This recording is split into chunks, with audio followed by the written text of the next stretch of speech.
নেত্রকোনা জেলার পূর্বধলা উপজেলা ইতিহাস এবং ঐতিহ্যের সমৃদ্ধ একটি জায়গা। এই পূর্বধলা উপজেলা অনেক রয়েছে ইতিহাস এবং ঐতিহ্যের জায়গা।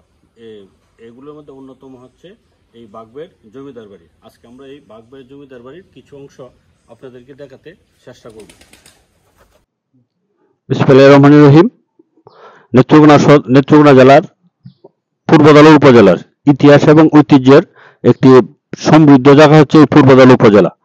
আজকে আমি এই পূর্বধলা উপজেলার গাগরা ইউনিয়নের দাঁড়িয়ে আছি বাগবের জমিদার বাড়ি, যেটি খালের বিবর্তনে হয়তো হারিয়ে গেছে, কিন্তু কিছু অংশ এখনো রয়েছে। আমি আজকে এই কিছু অংশ এই জমিদার বাড়ির দেখাতে চেষ্টা করব। এই পূর্বধলার যে বাগবের জমিদারটি আছে এটি পূর্বে তালুকদার হিসেবে পরিচিত ছিল। পরে সুসাং জমিদারের কাছ থেকে কিছু অংশ ক্রয় করে জমিদারি প্রতিষ্ঠিত হয়।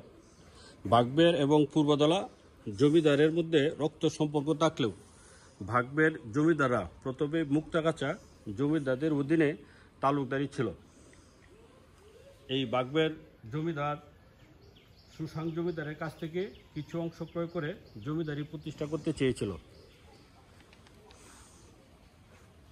এই বাগবের জমিদাররা মূলত মুক্তাগাছার জমিদারদের অধীনে তালুকদার ছিলেন।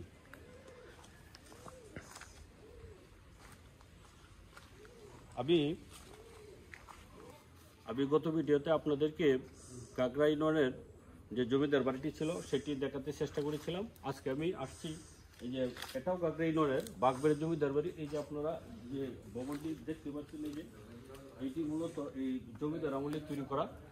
এখন এখানে এই একটি পরিবার বসবাস করে, যারা বিভিন্ন সময় এই অংশগুলো রিপেয়ারিং করে তারা স্থায়ীভাবে বসবাস শুরু করছে। আমি আজকে এই জমিদার বাড়ির একজন প্রাক্তন শিক্ষক নারায়ণগড় উচ্চ বিদ্যালয়, ওনার কাছ থেকে আপনাদেরকে ইতিহাসটা জানাতে এবং শোনাতে চেষ্টা করব।